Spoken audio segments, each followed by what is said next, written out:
Você está ouvindo o audiobook de O Livro dos Espíritos de Allan Kardec. Este é o capítulo 10 da Introdução ao Estudo da Doutrina Espírita. Entre as objeções, algumas as mais sedutoras, ao menos na aparência, porque tiradas da observação e feitas por pessoas sérias. A uma delas serve de base a linguagem de certos espíritos, que não parece digna da elevação atribuída a seres sobrenaturais. Quem se reportar ao resumo da doutrina acima apresentado, verá que os próprios espíritos nos ensinam não haver entre eles igualdade de conhecimentos, nem de qualidades morais, e que não se deve tomar ao pé da letra tudo quanto dizem. As pessoas sensatas incumbe separar o bom do mal. Indubitavelmente, os que desse fato deduzem que só se comunicam conosco seres malfazejos, cuja única ocupação consista em nos mistificar, não conhecem as comunicações que se recebem nas reuniões, onde só se manifestam espíritos superiores. Do contrário, assim não pensariam. É de lamentar que o acaso os tenha servido tão mal, que apenas lhes haja mostrado o lado mal do mundo espírita, pois nos repugnar supor que uma tendência simpática atraia para eles, em vez dos espíritos bons, os maus, os mentirosos, ou aqueles cuja linguagem é de revoltante grosseria. Poder-se-ia, quando muito, deduzir daí, que a solidez dos princípios dessas pessoas não é bastante forte para preservá-las do mal, e que, achando certo prazer em lhe satisfazerem a curiosidade, os maus espíritos disso se aproveitam para se aproximar delas, enquanto os bons se afastam.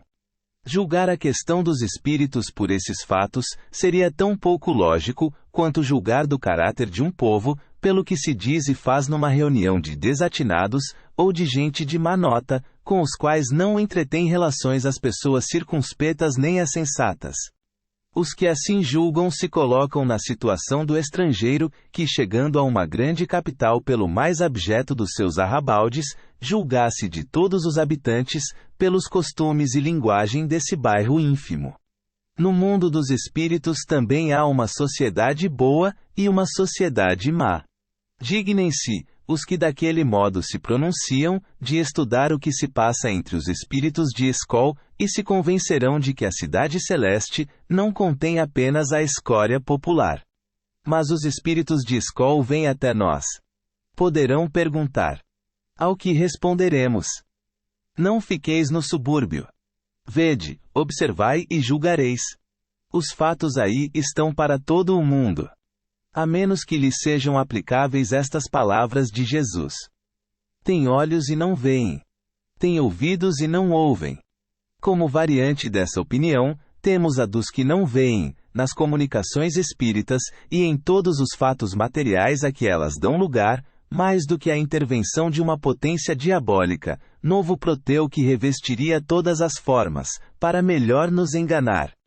Não a julgamos suscetível de exame sério, por isso não nos demoraremos em considerá-la. Acha-se refutada pelo que acabamos de dizer. Acrescentaremos tão somente, que, se assim fosse, forçoso seria convirem que o diabo é às vezes bastante criterioso e ponderado, sobretudo muito moral. Ou então em que também há bons diabos. Efetivamente, como acreditar que Deus só o espírito do mal permita que se manifeste, para perder-nos, sem nos dar por contrapeso os conselhos dos espíritos bons? Se ele não o pode fazer, não é onipotente.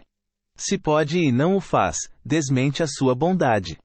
Ambas as suposições seriam blasfemas. Note-se que admitir a comunicação dos maus espíritos é reconhecer o princípio das manifestações. Ora, se elas se dão, não pode deixar de ser com a permissão de Deus.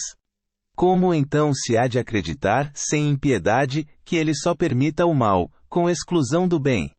Semelhante doutrina é contrária às mais simples noções do bom senso e da religião. Ponto.